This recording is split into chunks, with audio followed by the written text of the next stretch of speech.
ఆ దేవుడే రాసినది చదవాలి నీవు ఆ దేవుని పుస్తకం, బడిలోని చెప్పని సృష్టికర్త పుస్తకం, పరలోకము నుండి పంపబడినది, పరిశుద్ధాత్మ ప్రేరణతో వ్రాయబడినది. పరిశుద్ధమైన మా కన్న తండ్రి, నీకు వేలాది వందనాలైనా, నీకే ఘనత నీకే మహిమ చెల్లిస్తున్నాం మా కన్న తండ్రి. ఇప్పటి వరకు కాచి కాపాడి నీ రెక్కల నీడలో మమ్మల్ని అందరినీ భద్రపరిచి మరొక అవకాశాన్ని మాకు ఇచ్చి నీ సన్నిధానంలో కూర్చోబెట్టిన విధానం బట్టి స్తోత్రాలు తండ్రి. మేము పాపులమునైనా మీ కుమారుని యొక్క పరిశుద్ధమైన రక్తంలో కడగబడడానికి తండ్రి మీ అందరూ మీ సన్నిధానానికి చేరి ఉన్నాం. ఒక్కసారి బిడ్డల్ని జ్ఞాపకం చేసుకొని వచ్చే బిడ్డలు త్వరగా వచ్చుటకు కృప చూపించండి తండ్రి. నీ వాక్య పరిచర్య కోసం నా ఆత్మ సంసిద్ధంగా ఉంది తండ్రి. నా శరీరాన్ని వాడుకొని 66 గ్రంథాలు వివరించడానికి పరిశుద్ధాత్మ సహాయాన్ని నాకు దయచేసి అర్థం కాని బిడ్డలకు అర్థమయ్యే విధంగా జ్ఞానాన్ని, శక్తిని, బలాన్ని, ఓపికని దయచేయమని మనాథుడైన యేసుక్రీస్తు ద్వారా అడిగి వేడుకొంచున్నాము తండ్రి. ఆమేన్. కూడి వచ్చినందరికీ నా హృదయపూర్వక వందనాలండి. దేవుని వలరా భూమి మీద క్రైస్తవులకు దీవెనలు ఆశీర్వాదాలనే ముసుగులో ఉన్నారా? ముసుగు తీయబడినప్పుడు ఏ ఆశీర్వాదాలు ఉన్నాయి? అర్థమవుతుందా? ఇది చాలామందికి ముఖ్యమైన పాఠం. ఆశీర్వాదాలు అనే పదాలు ఎక్కడి దాకా వచ్చేసింది? నిన్న మనం ఎక్కడి దాకా చదువుకున్నాం? పాత నిబంధన ధర్మశాస్త్రము క్రీస్తు దగ్గరికి వచ్చే వరకల్లా ఈ ధర్మశాస్త్రం ఏమైపోయింది? బాలశిక్షగా మారిపోయింది కదా. బాలశిక్షగా మారిపోయింది. మరి ఆ బాలశిక్ష కింద మనం ఉంటామా? ఉండదు. కాబట్టి మరి అబ్రహాము నుంచి ఆ తరాలన్నీ ఎన్ని తరాలంటే సుమారుగా ఒకసారి మనం ఆలోచిస్తే ఎన్ని తరాలు ఎక్కడి దాకా వచ్చిందనేది మనం ఆలోచిస్తే మత్తయి సువార్త 1వ అధ్యాయము 17వ వచనం, ఇట్లు అబ్రహాము మొదలుకొని దావీదు వరకు తరములన్నీ 14 తరములు. అబ్రహాము మొదలుకొని దావీదు వరకు 14 తరాలు. 14 మనకు తెలుసా? మీకు ఎన్ని తరాలు గుర్తున్నాయి? నీ తాత ఆడికే స్టాప్. ఏడ చూడనిస్తున్నారు ఈ జనరేషన్. ఇక్కడ ఎన్ని తరాలు? 14 తరాలు. యేసుక్రీస్తు చరిత్ర చాలామందికి చరిత్ర లేదనుకుంటారు, కానీ ఇంకా చాలా ఉంది చరిత్ర. యేసుక్రీస్తు అబ్రహాము మొదలుకొని దావీదు వరకు 14 తరాలండి. మనకి ఎన్ని తరాలు తెలుసు? తాత తెలుసు, ముత్తాత తెలుసు. ఎవరికన్నా చూడండి, నిజంగా దేవుని వల్లారా. మరి ఆ కాలములో ఎన్నో తరాలు చూసిన జనరేషన్ ఉంది పాత నిబంధనలో. అర్థమైందా? దావీదు మొదలుకొని యూదులు బబులోనికి కొనిపోబడిన కాలం వరకు 14 తరములు, బబులోనుకు కొనిపోబడినది మొదలుకొని క్రీస్తు వరకు 14 తరములు. చూసిరా అండి ఎన్ని తరాలు? ఇంచుమించు 14 ఇట్లా 42 తరాలు. దేవుని వల్లరా అన్ని తరాలు మనకు గుర్తున్నాయా? దేవుడు చూడండి ఎంత గొప్ప దేవుడు అండి. అబ్రహాము మొదలుకొని క్రీస్తు వరకు ఇంచుమించు 42 తరాలు రాసిందంటే మాటల. మనము మళ్ళొక్కసారి టచ్ చేద్దాం. గలతీయులకు రాసిన 3వ అధ్యాయం 24-25 వచనాలు ఒకసారి మనం చదివితే, కాబట్టి మనము విశ్వాస మూలమున నీతిమంతులమని తీర్చబడినట్లు, విశ్వాస మూలముగా నీతిమంతులు అని తీర్చబడినట్లు క్రీస్తునొద్దకు మనలను నడిపించుటకు ధర్మశాస్త్రం ఉన్నది. ఇప్పుడు ధర్మశాస్త్రం ఆది కాండం నుంచి మలాకి గ్రంథం ఇదంతా ధర్మశాస్త్రం. ఈ ధర్మశాస్త్రం అంతా కలిపి క్రీస్తు దగ్గరికి రావాలి అంటే ప్రవక్తలు, దేవుని చట్టాన్ని పాటించిన వీళ్ళంతా ప్రవక్తలైతేంది, రాజులైతేంది, దేవుడు ఎన్నుకున్న వాళ్ళంతా యేసు దగ్గరికి నడిపించడానికి, ఆయా తరానికి నడిపించడానికి, క్రీస్తు దగ్గరికి రావడానికి ఈ ధర్మశాస్త్రం ఏమైపోతుందంట? ధర్మశాస్త్రము మనకు బాలశిక్షకుడు. బాలశిక్ష అయిపోతుంది. బాలశిక్ష ఎందుకు అయిపోతుంది? బాలశిక్ష యేసుక్రీస్తు భూమి దగ్గర రానప్పుడు టాప్లో ఉన్నది ధర్మశాస్త్రం. అర్థమవుతుందా అండి? యేసుక్రీస్తు ఎప్పుడైతే ఎంటర్ అయిపోయిండో ఎల్కేజీ బుక్గా మారిపోతుంది. ఎల్కేజీ ఇంక అవసరం లేదు. అర్థమవుతుందా అండి? నిజంగా క్రైస్తవులకు ఆశీర్వాదాలు దీవెనలు ఉన్నాయా? అసలు ఆశీర్వాదాలు అంటే కూడా తెలుస్తలే. భూమి మీద ఆశీర్వాదం అన్న పదానికి టోటల్గా అపార్థంకి వెళ్ళిపోతుంది. ఒకప్పుడు అబ్రహాము ఎలా ఉన్నాడు? అన్యుడుగా ఉన్నాడు. దేవుని ఆశీర్వాదం వాళ్ళకి రావాలి అంటే ఏం చేసిండు? దేవుని మాట విన్నాడు, దేవునికి లోబడ్డాడు. ఆదాము ఏం చేసిండు? లోబడ్డా? లోబడలే, పోగొట్టుకున్నాడు. ఈ అక్కడి నుంచి చూసి చూసి కొంతమందిని ఎన్నుకుంటూ వచ్చిండు. చివరికి అబ్రహాము పిలిచిండు. పిలిచిన వెంటనే స్వరం విన్నాడు. ఏమాత్రం ఆలోచించాలి, అయ్యో ఒక 10 రోజులైనాకు వస్తా, మా ఊళ్ళకి చెప్పాలి, అన్నదమ్ములకి అక్కజనులకి ఏడ్చి ఓదార్చి ఇలాగేమని అన్నాడు అబ్రహాం. పిలిచిన వెంటనే అంత అమాయకుడు. అందుకేనండి విశ్వాసులకు తండ్రిగా అబ్రహాం ఉన్నాడండి. బాబా, ఎక్కడండి ధనవంతుడికి ఎక్కడ తీర్పు తీరుస్తున్నాడు? పరదేశంలో. అబ్రహామా చూడండి, ఎందుకు అబ్రహాము ఎక్కడున్నాడు? పరదేశంలో ఉన్నాడు. పరదేశంలో తీర్పు తీర్చే రేంజ్లకు పోయిందంటే పిలిచిండు, వచ్చిండు. దేవుడు ఒక బ్రాండ్గా, నేను అబ్రహాం దేవుణ్ణి.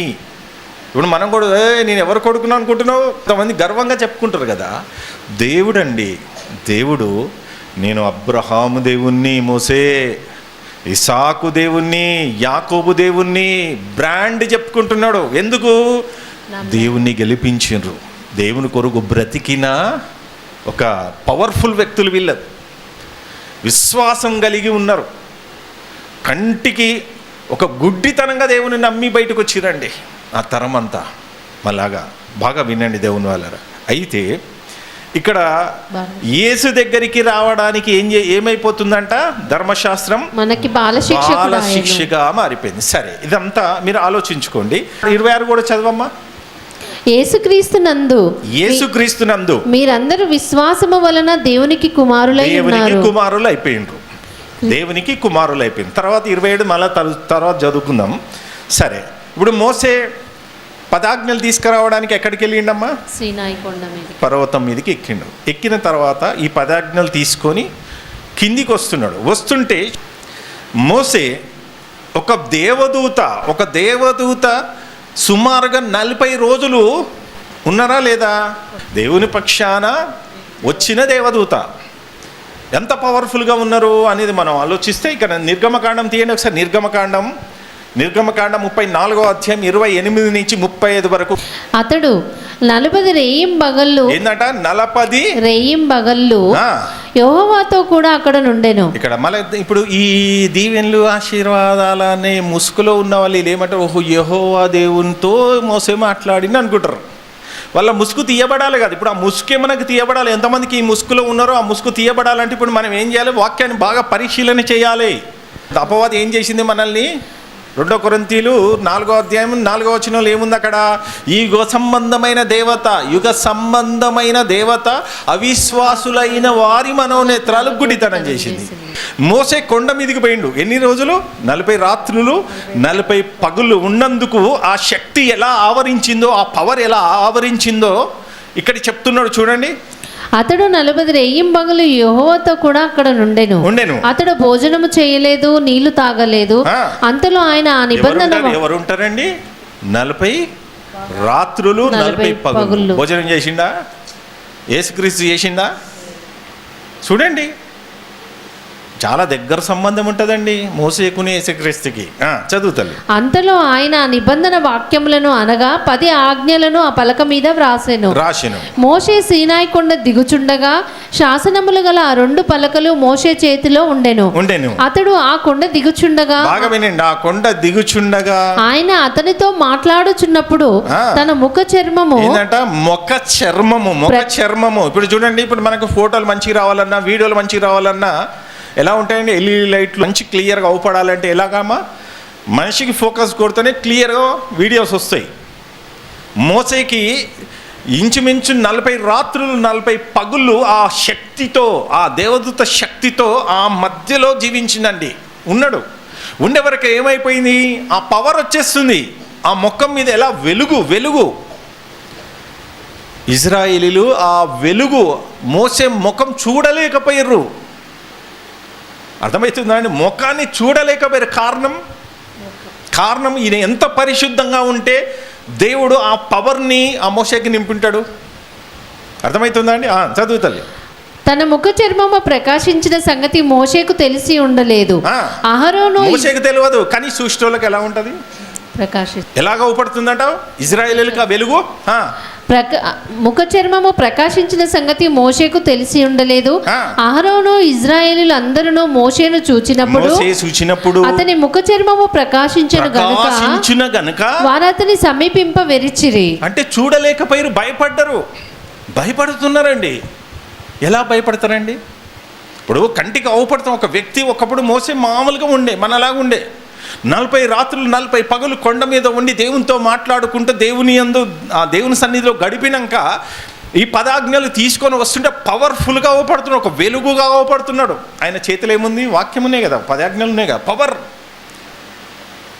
పవర్ఫుల్ అవపడుతుంటే ఆ మోసేని చూడలేక ఇట్లా.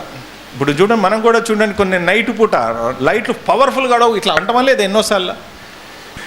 అయితే ఆ పవర్ని ఇజ్రాయేలీలు చూడలేకపోయారు. మోషే వారిని పిలిచినప్పుడు అహరోనును సమాజ ప్రజలందరూ అతని యొద్దకు తిరిగి వచ్చిరి. మోషే వారితో మాట్లాడెను. అటు తర్వాత ఇజ్రాయేలీలందరూ సమీపింపగా సీనాయి కొండ మీద యెహోవా తనతో చెప్పినది యావత్తును అతడు వారికి ఆజ్ఞాపించెను. మోషే వారితో ఆ మాటలు చెప్పుట చాలించి తన ముఖము మీద ముసుగు వేసుకొనెను. తన ముఖము మీద ముసుగు అంటే వాక్యం వాళ్ళకి చెప్పిన తర్వాత సాలించిన తర్వాత ఏం చేస్తున్నట? ముఖము మీద ముసుగు వేసిన. ఎక్కడ దాకా చదివినావు తల్లి? 35 వరకు చదువు. అయినను మోషే యెహోవాతో మాట్లాడుటకు ఆయన సన్నిధిని ప్రవేశించినది మొదలుకొని అతడు వెలుపలికి వచ్చే వరకు ఆ ముసుగు తీసివేసాను. ఎక్కడి నుంచి? అక్కడి నుంచి. ఇప్పుడు దేవుని సన్నిధిలో ఉన్నప్పుడు ఆ పవర్ని చూడలేక ఏం చేస్తాడండి? మొదటగా మనకి మండుతున్న పొద దగ్గర ఎట్లా ఉన్నాడండి మోసే? ఆ వెలుగును చూడగలిగిండా? చూడలే. ఇక్కడ కూడా ఇప్పుడు దేవుడు మాట్లాడుతుంటే కళ్ళు చూస్తే కళ్ళు పోయేటట్టున్నాయి. అలాంటప్పుడు ఏం చేస్తాడు ఆయనగా? ఇప్పుడు మనము చూడండి, ఒక వెలుగును కాపాడాలి, ఒక ఎండ దెబ్బను పిల్లల్ని ఎలాగానండి కప్పుకొని తీసుకుపోతుంటారు, అవునా కదా? ఎండకు కూడా గొడుగులని ఎన్నో వేసుకుంటాం. మరి మోసేకి దిగిన ఆ పవర్ చదువు తల్లి. అతడు వెలుపలికి వచ్చే వరకు ఆ ముసుగు తీసివేసెను. అతడు వెలుపలికి వచ్చి తనకు ఆజ్ఞాపింపబడిన దానిని ఇజ్రాయేలీలతో చెప్పెను. మోషే ముఖ చర్మము ప్రకాశింపగా ఇజ్రాయేలీలు మోషే ముఖమును చూచిరి. మోషే ఆయనతో మాట్లాడుటకు లోపలికి వెళ్ళే వరకు తన ముఖము మీద ముసుగు వేసుకొనేను. చూసిరా? అంటే ఎందుకు చూడలేకపోతున్నారు ఇశ్రాయేలీలు అంటే దీనికి ఎగ్జాక్ట్లీగా పౌలు గారు కొరింథీ సంఘానికి రాస్తున్నారు. 2 కొరింథీలు 3వ అధ్యాయం బాగా మనము 1 నుంచి 6 నుంచి 13 వరకు జాగ్రత్తగా ఆలోచిద్దామండి. ఇలా ముసుగు అనేది ఎంతమందికి ఉన్నది? ఆ ముసుగు ఇప్పుడు పాత నిబంధన ముసుకే. ఈ ధర్మశాస్త్రమే బాలశిక్షగా మారిపోయిన మోసే ముఖము అది తగ్గిపోతూ వస్తుంది. అది ఎక్కడ దాకా తగ్గిపోయింది? యేసు దగ్గరికి వచ్చే వరకు ఆ పవర్ అనేది తగ్గిపోయింది. అర్థమవుతుందా అండి? తగ్గిపోవడం అంటే ఏంటి? ఇప్పుడు ఒకప్పుడు ఓ రేంజ్లో ఉండే ధర్మశాస్త్రం, యేసు ఎంటర్ కాగానే అది మెల్లమెల్లగా తగ్గుకుంటూ బాలశిక్షగా మారిపోయింది. ఒకప్పుడు మోసేకి ఎలాంటి పవర్స్ ఇచ్చిండు? ఎంత పవర్స్ ఇచ్చిండండి. మరి అలాంటి పవర్ను మరి ఇప్పుడు చూడండి, ఎర్ర సముద్రం ఇట్లా చీలుతుందా? మన వల్ల అవుతుందా చెప్పండి? మరి ఏంటండి అలాంటి పవర్స్ మోసేకి ఇచ్చిండు? 2 కొరింథీలు 3వ అధ్యాయం 6 నుంచి 13 వరకు ఒకసారి మనం జాగ్రత్తగా ఆలోచిద్దాం. ఆయనే మమ్మును క్రొత్త నిబంధనకు అనగా అక్షరమునకు కాదు గాని ఆత్మకే పరిచారకులు. ఇక్కడ ఆగుదాం. అక్షరము అనగా పాత నిబంధనల అక్షరాలతో పదాజ్ఞలు ఉన్నాయి. అర్థమైన అక్షరాలతో పదాజ్ఞలు ఇచ్చాడు దేవుడు. నూతన నిబంధనకు వచ్చే వరకు ఇక్కడ ఏమంటున్నాడు? ఆత్మ ఎంటర్ అయిపోతుంది. ఇప్పుడు ఆత్మ ఎంటర్ అయిపోతే ఆత్మ బోధ ఎలా ఉంటుంది? ఆత్మ జ్ఞానం ఎలా ఉంటుంది? ఆత్మ నీలో ఉంటేనే అప్పుడు ఈ అక్షరానికి విలువ వస్తుంది. పాత నిబంధన చట్టం వేరు, కొత్త నిబంధన చట్టం వేరు. అర్థమవుతుందా అండి? అక్షరానికి కాదు కానీ ఆత్మకే పరిచారకుల మగుటకు మాకు సామర్థ్యము కలిగించి ఉన్నాడు. అక్షరము చంపును గాని, అక్షరము చంపు ఏది మనం మైండ్లో పెట్టి, అక్షరం అనగా పదాజ్ఞలు, ధర్మశాస్త్రము అని మైండ్లో పెట్టుకోవాలి. అక్షరము చంపును గాని ఆత్మ జీవింపజేయును. మరణ కారణమగు పరిచర్య, మరణకారమైన పరిచర్య అంటే మరణ కారణమైన పరిచర్య ఏది? మోసే పరిచర్య. అర్థమవుతుందా? మోసే పరిచర్య అది మరణంతో కూడిన పరిచర్య. ఇప్పుడు చూడండి, మీరు కన్ఫ్యూజ్ కావద్దు, మీరు గ్రహించాలి. అందుకే అంటున్న మైండ్ పెట్టుకొని సగం ఆలోచించి సగం అట్టట్టుంటే మీకు అర్థం కాదు. మైండ్ పెట్టాలి, బాగా పెట్టాలి. అర్థం కాకపోతే అడగాలి, దేవుణ్ణి అడగాలి, గోజాడాలి. ఇది చాలా ముఖ్యం. ఇది మైండ్లోకి మీకు ఎక్కాలి. ఇది చాలా మీ ఆస్తిది, మీ ఆస్తి మీ మెదడుకి ఎక్కియడానికి ప్రయత్నం చేస్తున్నా. ఒకప్పుడు ఇజ్రాయేలీలు ఎలా ఉండేనమ్మా? ఇజ్రాయేలీలు ఎలా ఉండే? మోసే పదాజ్ఞలు ఇచ్చేటప్పుడు, ఇప్పుడు చూడండి, మీకు ఇంత నమ్మి విశ్వసించి బ్యాప్టిజం తీసుకున్నాక కూడా మనం మర్చిపోతున్నాం వాక్యాలు. బయటికి పోగానే మర్చిపోతున్నాం, అపవాది ఎత్తుకొని పోతుంది. మనకే ఈ పరిస్థితి ఉంటే అజ్ఞాన కాలంలో, అప్పుడు పుస్తకాలు ఉన్నాయా? ఏమి లేదు, అజ్ఞాన కాలంలో మోసే ధర్మశాస్త్రాన్ని ఒక 10 ఆజ్ఞలు వాళ్ళకి చెప్తుంటే విన్నరు. మళ్ళీ అపవాది మెల్ల మరిపిస్తుంది. అందుకే దేవుడు ఏం చేసిండు? మోసేకి ఒక ఆజ్ఞాపించిండు. అయ్యా, వీళ్ళు మర్చిపోతారు నాయన, వీళ్ళ అమాయకులు మర్చిపోతారు కాబట్టి వీళ్ళకి ఏ నిబంధన పెట్టాలి అని ఏం చేసిండు చూడండి. ఒకసారి ద్వితీయోపదేశకాండకి రాని మనం చదువుతాం. నేను అంతా వివరిస్తానండి, కొద్దిగా మనకు అర్థం కావాలి. ద్వితీయోపదేశకాండం 6వ అధ్యాయంకి రండి ఒకసారి. ద్వితీయోపదేశకాండం 6వ అధ్యాయం 5-6 వచనాలు చూడండి. ఇక్కడ దేవుడు ఎలాగా దేవుణ్ణి ప్రేమించమంటున్నాడు ఇక్కడ. నీ పూర్ణ హృదయముతోను, ద్వితీయోపదేశకాండం 6వ అధ్యాయం 5-6 వచనాలు. నీ పూర్ణ హృదయముతోను, నీ పూర్ణ ఆత్మతోను, నీ పూర్ణ శక్తితోను నీ దేవుడైన యెహోవాను ప్రేమింపవలెను. ఇది మోసే చెప్తున్నాడు ఇశ్రాయేలీయులకి. ధర్మశాస్త్రం ఇలా చెప్పుతుండే వాళ్ళకి అర్థమవుతుందా? అప్పుడేమైనా పుస్తకాలు ఉన్నాయా? రాసుకోవడానికి ఉన్నాయా? లేవు. అప్పుడు ఏం చేయాలి? ఏమి లేవు వాళ్ళకి. ఇప్పుడు మనకి ఎన్ని ఉన్నాయండి? అన్ని సౌకర్యాలు ఉన్నాయి, అన్ని సదుపాయాలు ఉన్నాయా లేవా? ఎన్ని ఉన్నాయండి? బాబా కదా. నేడు నేను నీకు ఆజ్ఞాపించి ఈ మాటలు నీ హృదయంలో ఉండవలెను. ఎక్కడ ఉండాలట? హృదయంలో ఉండాలంట. యాడుంటే హృదయంలో? మోషే చెప్తున్నాడు, అయ్యా మీకు ఒక కట్టడ రాశాడు, ఒక చట్టం రాసిండు. ఈ చట్టము మీరు విన్నారు కదా. దేవుని ఎలా ప్రేమించాలి? ఎలా ప్రేమించమంటున్నాడు? పూర్ణ హృదయంతో, పూర్ణ ఆత్మతో, పూర్ణ శక్తితో నీ దేవుడైన యెహోవాను ప్రేమించాలి. ప్రేమిస్తే అప్పుడు ఏమైపోతుందట? ఈ వాక్యం ఎక్కడ ఉంటదట? హృదయంలో ఉంటది.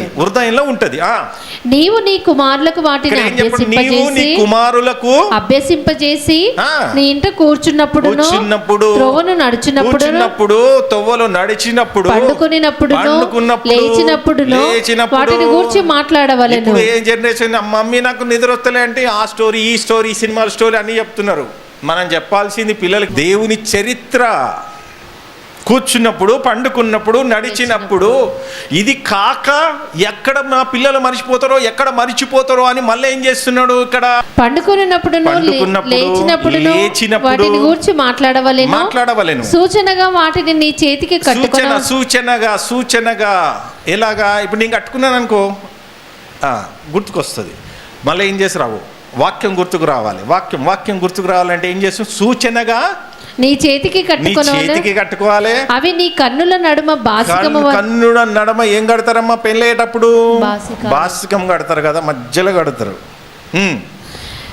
అవి నీ కన్నుల నడుమ బాసికం వలె ఉండవలెను. నీ ఇంటి ద్వార బంధముల మీదను. ఇప్పుడు ఏం చేస్తారు? సంఘాలలో ఏం చేస్తారు? అన్ని వాక్యాలు నింపేస్తున్నారు. దేవుడు క్రీస్తుని నమ్మి విశ్వసించి బ్యాప్టిజం తీసుకున్న తర్వాత గోడల మీద కాదు ఉండేది, అది ఇజ్రాయిలీలకి. ఓహో, ఇక్కడ ఉంది కదా, వాళ్ళకి అర్థం కాలే. ముసుకేసుకొని ఉన్నారు. ఇక ముసుకేసుకొని గోడల మీద రాస్తున్నారు. అది వాళ్ళకి. మనకి చెప్తా, మనకి ఎక్కడ ఉండాలో చెప్తాడు. నీ చెప్తా. ఆనాడు మర్చిపోతారు కాబట్టి ఏం చేస్తున్నాడు? చదువమ్మా. నీ ఇంటి ద్వార బంధముల మీదను, నీ గౌనుల మీద, మీరు వేసుకున్న బట్టల మీదను వాటిని వ్రాయవలెను. రాసుకోవాలట. ఎందుకు? అలా అమాయకులు తెలియదు. మోసే చెప్తున్నాడు ఒక ధర్మశాస్త్రం ఎక్కడ మర్చిపోతారో. ఇప్పుడు చూడండి, వాళ్ళకి ఏమన్నా నిబంధన ఉందా? బైబిల్ ఉన్నాయా? రాసుకున్నారా? చెప్పండి. పరిశుద్ధాత్మ ప్రేరేపణ బట్టి వాళ్ళు మాట్లాడారు. అవునా కదా? దేవుడిచ్చిన ధర్మశాస్త్రం దీనికి అర్థం ఏంటనే పరిశుద్ధాత్మనే వివరించాలి. మోషే చెప్తున్నాడు, వాళ్ళు అలాగున్నారు అంతే. ఏం చేస్తారు? ఏమైనా రాసుకున్నట్టుండ్రా? చెప్తున్నాడు, మీలాగా రాసుకోండి అన్నాడు. దేవుడు ఏమన్నాడు? ఎక్కడ ఉండాలన్నది చెప్పాలన్నా? చూడండి, అదే 2 కొరింథీలు 3వ అధ్యాయము 2-3 వచనాలు చూడండి. ఎక్కడ ఉండవాలని చెప్తున్నాడు మనకి. ఇప్పుడు పాత నిబంధనలో అక్కడ ఉండమన్నాడు, గోడల మీద ఉండమన్నాడు. నూతన నిబంధనకు వచ్చే వరకు ఎక్కడ ఉండాలో చెప్తున్నాడు ఇక్కడ. మా హృదయముల మీద వ్రాయబడి ఉండి మనుషులందరూ తెలుసుకొనుచు చదువుకొనుచున్న మా పత్రిక మీరే కారా? రాతి పలకల మీద అంటే మళ్ళీ ఏం చేస్తున్నా? దేని గుర్తు చేస్తున్న? పదాజ్ఞలు రాతి పలకల మీద. రాతి పలకల మీద గాని సిరాతో గాని వ్రాయబడక మెత్తని హృదయములను పలకల మీద జీవము గల దేవుని ఆత్మతో మా పరిచర్య మూలంగా వ్రాయబడిన. ఎక్కడ ఉండాలట మన వాక్యము? హృదయం. నీకు వాక్యము నీ హృదయంలో ఉండాలి అంటే హృదయంలో ఉండేది ఎవరు? పరిశుద్ధాత్ముడు. పరిశుద్ధాత్ముడు ఇప్పుడు నువ్వు చెప్పిన సేవకుడు చెప్పిన మాటలన్నీ హృదయంలో ఉన్నాక పరిశుద్ధాత్ముడు ఏం చేస్తాడు? నీ హృదయంలో ఉన్నాయన్నీ బయటికి తీసి నీకు తెలియజేస్తుంటాడు. ఒక ఆజ్ఞ మీరు నాకొద్దు నీకు తెలియజేస్తుంటాడు. ఇక మనకేం చేస్తున్నాము? మీరు వింటున్నారు అనుకుంటా, హృదయంలో నింపుకున్న నోచ్ అనుకుంటా వాళ్ళ కొంతగానే అపవాది వాక్యం ఎత్తుకపోతున్నాడు. మీరేమనుకో హృదయంలో ఉంది అని మీరు ప్రాక్టికల్ చేస్తారు. ఎలాగా? శాంసోన్ లాగా. జలీలా వచ్చిందా 3 సార్లు? ఎంటికలు కట్ అయిపోయినాయి. పవర్ అనుకున్నాడు, పవర్ వస్తలేదు. పోయింది పవర్. మనలో కూడా వాక్యము ఉంటే పాటిస్తాం, వాక్యం లేకపోతే బయటకు పోయినాక ఏం చేస్తాం? మీరు ఏం మర్చిపోయినా కానీ దేవుని మాటలు ఇక్కడ ఉండాలి. దేవుడు ఉండేది స్థలం ఇది. ఈ స్థలములో ఉంటే ఇక్కడ దేవుడు ఉంటాడు, పరిశుద్ధాత్ముడు ఉంటాడు. నీ ప్రాణం ఇక్కడనే ఉంటుంది, అన్నీ ఇక్కడనే సెంటర్ పాయింట్. అర్థమైంది? హార్ట్ అటాక్ ఇక్కడనే, నీకు బాధ వచ్చినా ఇక్కడనే, సంతోషం వచ్చినా ఇక్కడలే, అన్నీ ఇక్కడని సెంటర్ పాయింట్. ఇదే కదా? చెప్పండి, ఇదే కదా? బాధ వచ్చినా సంతోషం వచ్చినా అన్నీ ఇక్కడనే. అన్నిటికీ కేంద్ర స్థానము హృదయము. హృదయం అంటే మళ్ళా వేరే అనుకోకండి, శిరస్సు నుంచి అరికాల వరకు కేంద్ర స్థానం, మెయిన్ స్థానం ఇక్కడ చెప్తున్నాను నేను. అరికాల నుంచి అదే స్థానం. 6వ వచనం చదువు. ఆయనే మమ్మను క్రొత్త నిబంధనకు అనగా అక్షరమునకు కాదు. మళ్ళీ అక్షరాన్ని చూపిస్తున్నాడు. అంటే పాత నిబంధన గుర్తు చేస్తున్నాడు. పాత నిబంధన ఏం చేసిందమ్మా? అక్షరము. అక్షరాలు వాళ్ళకి చెప్పిండు. ఇప్పుడు నూతన నిబంధనకు వచ్చే వరకు ఇప్పుడు మనం మారిపోయినాం, టోటల్ మారిపోయినాం. మన స్థితిగతులు మొత్తం మారిపోయినాయి. ఇంకా అర్థమవుతుందని? స్థితిగతులు మొత్తం మారిపోయినాయి. ఇప్పుడు వాక్యం అనేది ఎలా ఉండాలట? అక్షరమునకు కాదు గాని ఆత్మకే పరిచారకులం అగుటకు. ఆత్మకే పరిచారకులం అగుటకు మాకు సామర్థ్యము కలిగించి ఉన్నాడు. చాలు తల్లి. ఇంకా కొన్ని మాటలు చూద్దాం. హెబ్రీయులకు రాసిన 10వ అధ్యాయం మీకు తెలవాలి. ఇప్పుడు మనకి ఎక్కడ ఉండాలని మీరు నేర్చుకున్నాక నాకు పోదాం. హెబ్రీయులకు రాసిన 10వ అధ్యాయం 15 నుంచి 22 వరకు ఒక్కసారి చదువుతా. సిస్టర్ చదువుతా, మీరు గ్రహించండి. ఈ విషయమై పరిశుద్ధాత్మ కూడా మనకు సాక్ష్యం ఇచ్చుచున్నాడు. ఏలగనగా ఆ దినములైన తర్వాత నేను వారితో చేయబోయే నిబంధన ఇదే, నా ధర్మ విధులను వారి హృదయమునందుంచి వారి మనసు మీద వాటిని వ్రాయుదును అని చెప్పిన తర్వాత వారి పాపములను వారి అక్రమములను ఇకను ఎన్నటికీ జ్ఞాపకము చేసుకోనని ప్రభువు చెప్పుచున్నాడు. వీటి క్షమాపణ ఎక్కడ కలుగునో అక్కడ పాప పరిహారార్థ బలి ఇక ఎన్నడూనూ ఉండదు. సహోదరులారా, యేసు మన కొరకు ప్రతిష్ఠించిన మార్గమున అనగా నూతనమైనది జీవము గలది ఆయన శరీరము అను తెర ద్వారా అంటే విడుదల. ఎలా ఇస్తున్నాడట మనకి విడుదల? నూతన నిబంధనకు పాత నిబంధనకు మధ్యవర్తిగా ఏం చేస్తున్నాడు? ధర్మశాస్త్రానికి నూతన నిబంధనకు ఒక తెరగా ఉన్నాడు. అర్థమవుతుందా అండి? నూతనమైనదియు జీవము గలదియు ఆయన శరీరము అను తెర ద్వారా ఏర్పరచబడినదినైన మార్గమున ఆయన రక్తము వలన పరిశుద్ధ స్థలమునందు ప్రవేశించుటకు మనకు ధైర్యము కలిగి ఉన్నది కనుకను దేవుని ఇంటి పైన మనకు గొప్ప యాజకుడు ఉన్నాడు. కనుకను మనస్సాక్షికి కల్మషము తోచకుండానట్లు ప్రోక్షింపబడిన హృదయములు గలవారమును. ఏ హృదయాలు కావాలట? ప్రోక్షింపబడిన హృదయములు గలవారము నిర్మలమైన ఉదకముతో స్నానము చేసి, అంటే వాక్యం ద్వారా హృదయాలు ఎలాగా పరిశుద్ధపరచుకోవాలట? నిర్మలమైన ఉదకముతో స్నానము చేసిన శరీరములు గలవారమునై ఉండి విశ్వాస విషయంలో సంపూర్ణ నిశ్చయత కలిగి యథార్థమైన హృదయముతో మనము దేవుని సన్నిధానమునకు చేరుదము. ఇది అన్నట్టు ఇప్పుడు వాక్యం హృదయంలో ఉండాలా, గోడల మీద ఉండాలా? హృదయములో. అపవాది ఏం చేసింది? గోడల మీదకి ఎక్కించేసింది. ఇజ్రాయెల్కి ఇచ్చిన కట్టడ ఇప్పుడు క్రైస్తవులు గోడల మీద రాసేస్తారు, హృదయం మాత్రం హెంప్టీ, ఖాళీ అయిపోతుంది. అదే బాధ, దేవుని బాధ అది. మళ్ళీ వాళ్ళకి గుర్తు చేసేది ఎవరు లేరు కదా. వాళ్ళకి పరిశుద్ధాత్మ ఉందా? గుర్తు చేయడానికి లేదు. మోసే మాటలు బట్టే వాళ్ళు బ్రతికిర్రు. ఇప్పుడు ఆత్మ గుర్తు చేస్తూ, అందుకే హృదయం చాలా ఏమంటుండో, అన్నిటికంటే మీ హృదయం చాలా భద్రంగా కాపాడుకోవాలి. ఎందుకంటే అపవాది అంతా నీ హృదయం ఎత్తుకోపోతే. ఎక్కడుంది? సామెతల గ్రంథం 4వ అధ్యాయం 23వ వచనం చూడండి. సామెతల గ్రంథం 4వ అధ్యాయం 23వ వచనము. నీ హృదయములో నుండి జీవధారలు బయలుదేరును కాబట్టి అన్నిటికంటే ముఖ్యముగా మన హృదయంలో ఎక్కువ ఏముంటది? ఆస్తులు, అంతస్తులు, ఇంత డబ్బు అంతా హృదయంలో నుంచే వస్తాయి. ఏమొస్తాయంటే హృదయం నుంచి ఏమొస్తాయమ్మా? అన్నిటికంటే ముఖ్యముగా నీ హృదయమును భద్రముగా కాపాడుకొనుము. హృదయాన్ని భద్రంగా కాపాడుకోవాలట. మళ్ళీ భద్రంగా కాపాడకపోతే ఏం చేస్తుంది? ఈ హృదయం ఏం చేస్తుందట? నేను ఇర్మియా గ్రంథం 17వ అధ్యాయం 10వ వచనం చూడండి, 9-10 చూడండి. హృదయం అన్నిటికంటే మోసకరమైనది. హృదయం అన్నిటికంటే అందరినీ మోసం చేసేది ఏంటంట? హృదయం. అందుకే ఈ హృదయాన్ని కాపాడుకొని భద్రపరచుకోండి అంటున్నాడు. మన వాక్యము, దేవుడిచ్చిన వాక్యం అంతా స్టోర్ అయ్యేది ఎక్కడమ్మా? హృదయంలోనే స్టోర్ కావాలి. అపవాదికి హృదయమే కావాలి, దేవుని కూడా హృదయమే కావాలి కదా. మనుషులు చేసే ఈ ప్రేమ దేవుని ప్రేమ మీదకి ఏది కూడా రాదు. 2 కొరింథీయులు 3వ అధ్యాయం ఎక్కడ దాకా చదివినామమ్మా? 6వ వచనం వరకు. 6 వరకు చదివాం. 13 వరకు మీరు చదువుకుందామా. మరణ కారణమగు పరిచర్య రాళ్ళ మీద చెక్కబడి, ముసుగు తీయబడాలి కదమ్మా. బాలశిక్ష దాకా వచ్చేసినాం మనం. నేనంతా చదువుకున్నాం కదా, బాలశిక్ష వరకు వచ్చేసినాం. ఇప్పుడు బాలశిక్ష నుంచి ఇప్పుడు మనకి ఇంకా అక్కడ ఆగిపోయింది. ఇక ధర్మశాస్త్రం మనకి ఇంకా ఎంటర్ కాదు, అప్లై కాదు. ఇక ఇప్పుడున్న ఈ తరం దుష్టతరంలో పరిశుద్ధంగా పవిత్రంగా ఉండాలంటే అన్ని సుక్కలు అవపడుతున్నాం. మీరు ఎంత కష్టపడుతుర్రో, ఎంతగా పరిశుద్ధంగా ఉండాలి. లోకానికి వేరే ఆత్మ రక్షించడం చాలా కష్టమైన పని అమ్మా. చాలా చాలా కష్టమైన పని, చాలా కష్టమైన పని, చాలా టఫ్, చాలా చాలా టఫ్. చదువు తల్లి. మరణ కారణమగు పరిచర్య రాళ్ళ మీద చెక్కబడిన అక్షరములకు సంబంధించినదైనను మహిమతో కూడింది. ఏది? మోషే గురించి పాత నిబంధన కొద్దిగా చూసుకొని నూతన నిబంధనకు ఎంటర్ అవుతాను. అందుకే మోషే ముఖము మీద ప్రకాశించిండు. ఇక్కడ మనం ఏం చదువుకున్నాం? నిర్గమకాండ 34లో 28 నుంచి 35 వరకు అదే సంఘటన అక్కడ రాయబడ్డది కదా. ఇక్కడ ఆ సంఘటన గురించి ఇక్కడ గుర్తు చేస్తున్నాడు. మోసే ముఖం గురించి చెప్తున్నాడు ఇక్కడ. అందుకే మోసే ముఖము మీద ప్రకాశించుచుండిన ఆ మహిమ తగ్గిపోవునదైనను. తగ్గుతుందా పెరుగుతుందా? తగ్గిపోతుంది. ఎక్కడికి వచ్చినాక? నూతన నిబంధనకు వచ్చినాక. అర్థం చేసుకోండి, నూతన నిబంధనకు వచ్చినాక బాలశిక్షగా మారిపోయినాక ఈ పవర్ ఉంటుందా? ఈ బాలశిక్షకి పవరా? ఫస్ట్ క్లాస్కి పవరా?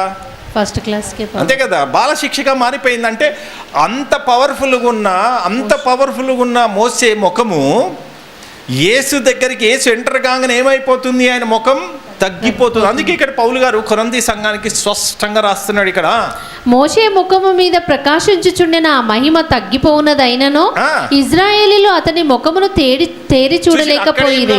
ఇక్కడ అదే చెప్తున్నాడు. ఇదంతా మనకి వివరణ ఇక్కడనే ఉంటది. మనకి ఇప్పుడు ఈ ముసుగులో నుంచి బయటపడే ఇక్కడనే ఉన్నాయి మనకి. ఇప్పుడు ఇట్లుండగా ఆత్మ సంబంధమైన పరిచర్య ఏమంటున్నాడు? ఇప్పుడు అక్కడ అక్షరాల గురించి చెప్పిండు. ఇప్పుడు మనం ఏ పరిచర్యకు వచ్చినాం? మనం ఇప్పుడు ఆత్మ సంబంధమైన పరిచర్య. ఇది మనది క్రీస్తు సంఘం పరిచర్య. ఏ పరిచర్య? ఆత్మ సంబంధమైన పరిచర్యలో దీవెనలు, ఆశీర్వాదాలు ఎక్కడ నుండయా? కావాలనా? ఏ ముసుగులో ఉన్నారు? మనం ఏ ముసుగులో నుంచి ఏ ముసుగులోకి వచ్చాం? మళ్ళా ఆ ముసుగులోకి వెళ్తావా? ముసుగేసుకొని చెప్పండి. అర్థమవుతుందా అండి? బాగా గమనించండి దేవుని వాళ్ళరా. అయితే ఇక్కడ ఏమంటున్నాడు, మనం ఏ ఆత్మలోకి వచ్చేసినమాట చదవమ్మా. ఇట్లుండగా ఆత్మ సంబంధమైన పరిచర్య ఎంత మహిమ కలిగినదై ఉండును. శిక్షావిధికి కారణమైన పరిచర్యయే మహిమ కలిగినదైతే నీతికి కారణమైన పరిచర్య గురించి చెప్తున్నారు. 2% అంటే నూతన నిబంధన, పాత నిబంధన. నూతన నిబంధన, పాత నిబంధన పోలుస్తున్నాడు. అది మనం గమనించాలి. ఇక్కడ మనకు మొత్తం ఇక 6 నుంచి 13 వరకు అంత ఉంటుంది. అందుకే మైండ్ పెట్టి ఆలోచించాలి.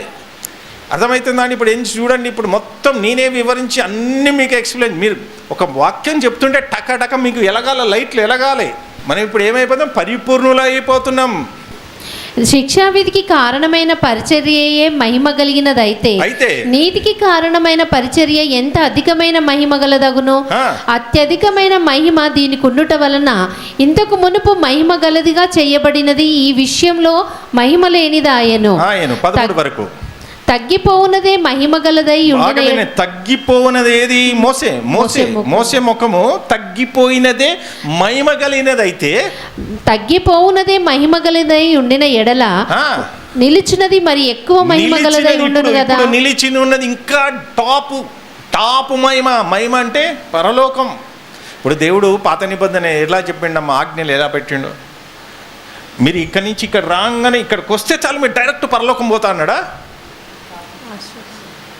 అక్కడి నుంచి ఇక్కడికి వస్తే నువ్వు ఆశీర్వదింపబడతావు. అంటే నువ్వు దేవుని దృష్టిలోకి వచ్చేసినావు. ఆశీర్వాదం అనగా అది. సమాధి దాటిన తర్వాత ఉంటుంది మనది.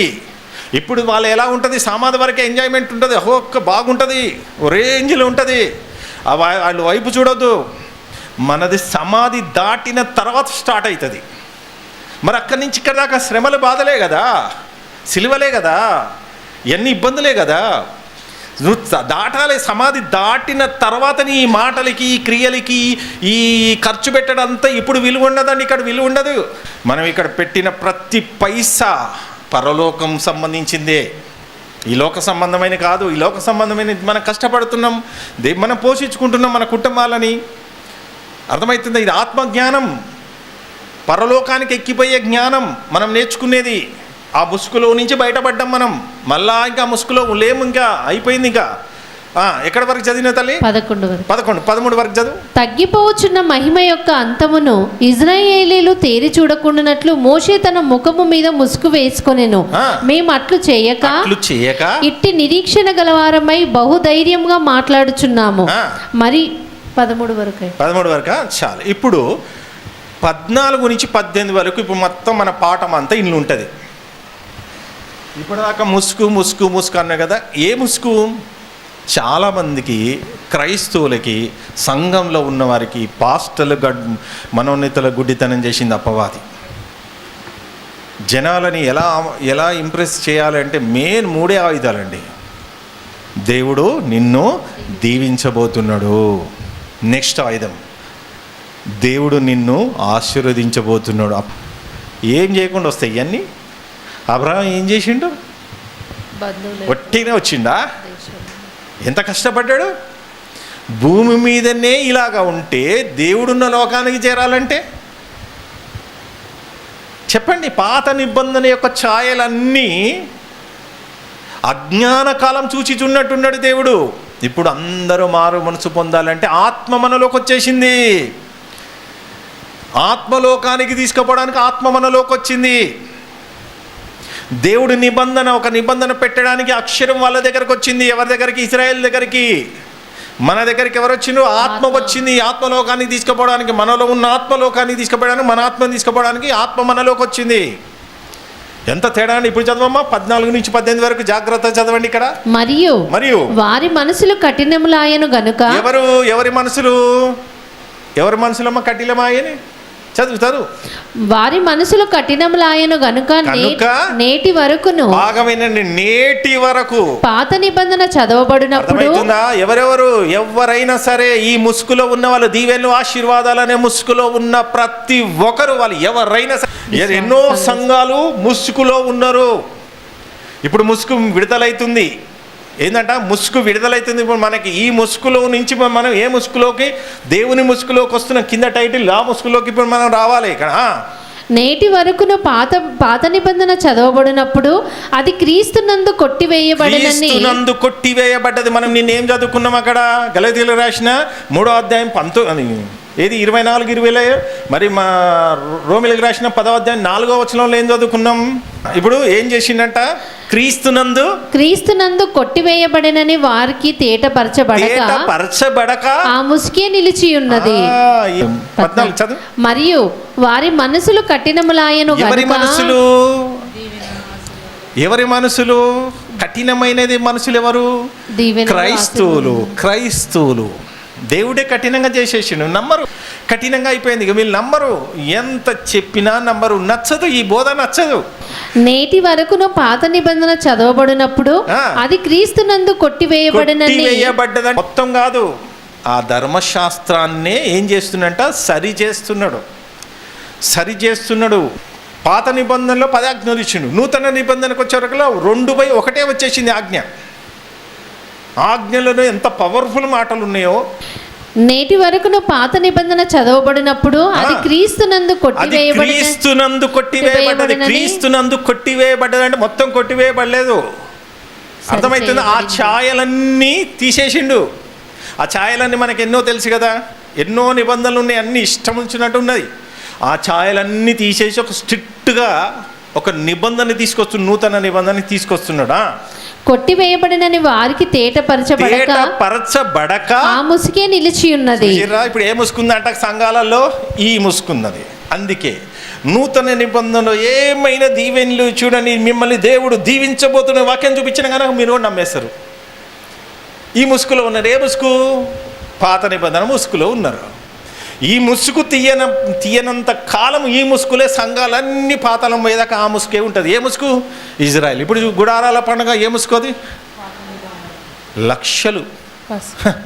లక్షల మంది. ఎందుకు? వాళ్ళకి జనాలకు అదే కావాలి. పాత నిబంధన దీవెనలు, నూతన నిబంధన స్వస్థతలు, ఇంకేం కావాలి? ప్యాకేజ్ మంచిగా ఉన్నది. బోధలు కూడా అలాగే ఉన్నాయి. ఏ సంఘాలమైనా కదా అందులోనే ఉన్నాయి. అన్ని సంఘాలు ముసుగులో నుంచి బయటపడాలి మీరు. నేటి వరకును మోషే గ్రంథము వారు చదువునప్పుడల్లా ముసుగు వారి హృదయముల మీద ఉన్నది గాని హృదయమే ఆవరించిన తర్వాత ఎలా బయటపడతారండి? హృదయాన్ని ఆవరించేసింది ఆ ముసుగు.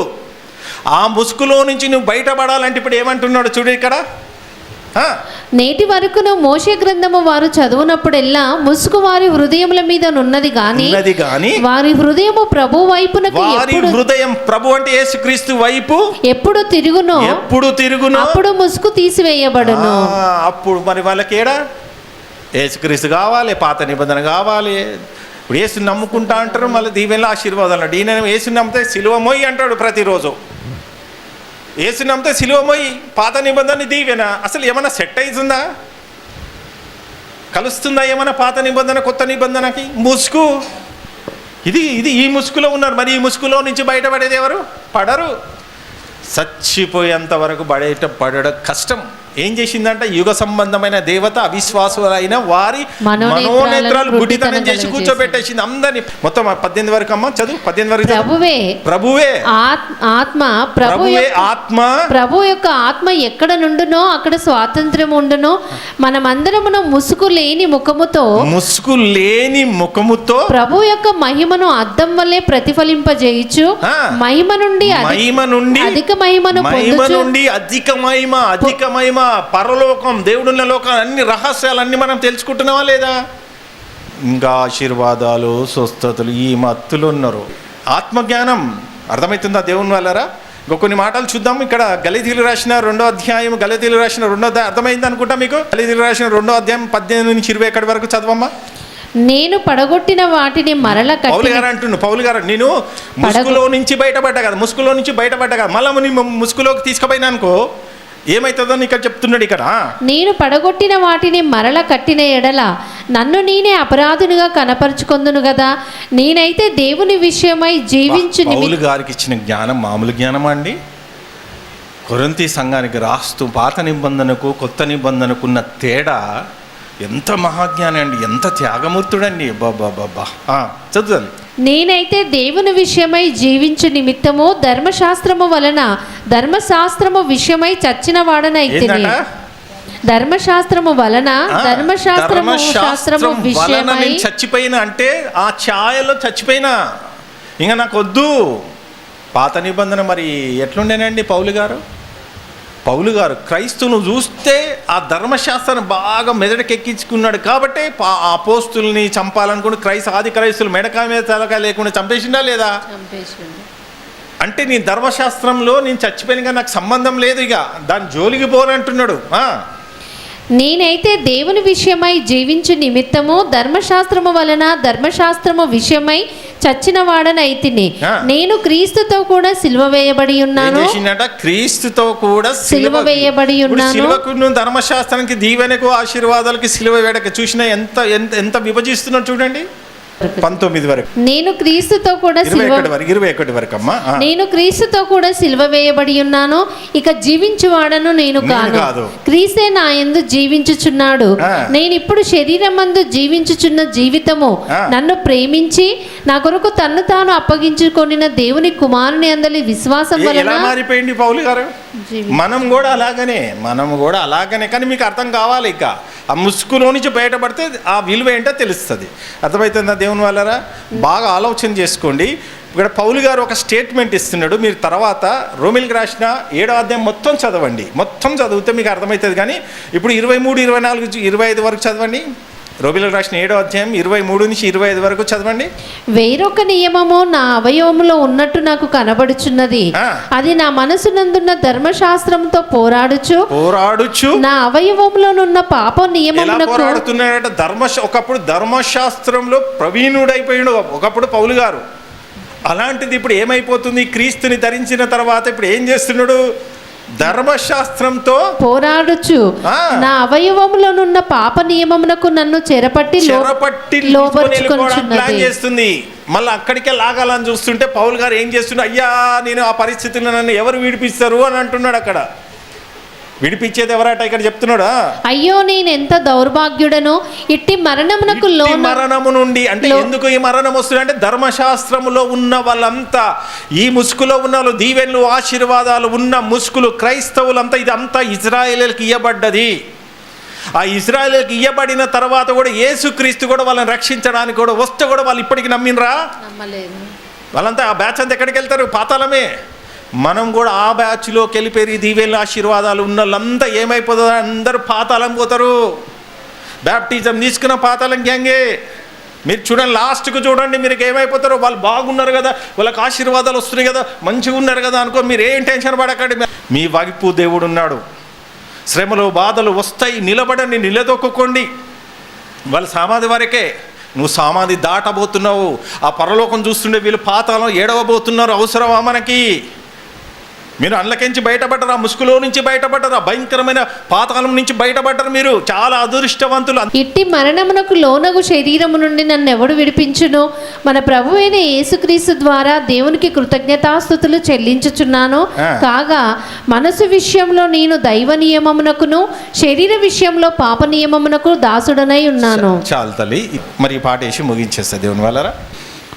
పరిశుద్ధమైన మా కన్న తండ్రి, నీకు వేలాది వందనాలైనా. మరి నిన్న ఈరోజు అనేక సంగతులు తండ్రి, ఏ మత్తులో ఉన్నామో, ఏ ముసుగులో ఉన్నామో మా మీద దయ చూపి ప్రేమించి, నా బిడ్డలు ఎక్కడ తప్పిపోతారో ఈ ఒక్క పాఠం కూడా నేర్చుకొని నా బిడ్డలు ఉండాలని ఎంతగానో ప్రేమించి ఒక సేవకుని నిలబెట్టి ఈ మాటలు చెప్పి మమ్మల్ని బలపరిచిన మా కన్న తండ్రి, ఏమిచ్చి నీ రుణం తీర్చుకుంటాం తండ్రి. పరలోకంలో ఎన్నో సంవత్సరాల నుంచి ఎదురు చూస్తున్నావు మేము రావాలని, ఖచ్చితంగా మేము రావాలని ఆశపడుతున్నాం తండ్రి. కానీ వచ్చే ఆ శక్తిని, బలాన్ని, అపవాదిని జయించే శక్తిని మాకు దయచేయండి. ఎందుకంటే తండ్రి, బిడ్డలు గత నిన్న ఈరోజు అనేక సంగతులు తెలుసుకున్నారు. లోకంకు వెళ్తున్నారు నాయన, లోకంలోకి వెళ్తున్నారు. ఆ లోకంలో భయంకరమైన శక్తులు ఆవరించి తిరుగుతున్నాయి తండ్రి. మరి బిడ్డలనైనా నీ యొక్క మహాశక్తిని నింపి పంపుతున్న అపవాది శక్తిని జయించి మళ్ళీ తిరిగి మళ్ళా ఇంకా అనేక సంగతులు నేర్చుకోవడానికి బిడ్డల్ని ఆకర్షించుకొని నీ సన్నిధానం కూర్చోబెట్టండి తండ్రి. మనాథుడైన యేసుక్రీస్తు ద్వారా అడిగి వేడుకొంచున్నాము తండ్రి, ఆమేన్. తండ్రి యొక్క ప్రేమ, యేసుక్రీస్తు యొక్క కృప, పరిశుద్ధాత్మ సహవాసం ఇప్పుడును ఎల్లప్పుడూ తోడై ఉండునుగాక. ఆమేన్. అందరికీ వందనాలండి దేవుని వాళ్ళారా.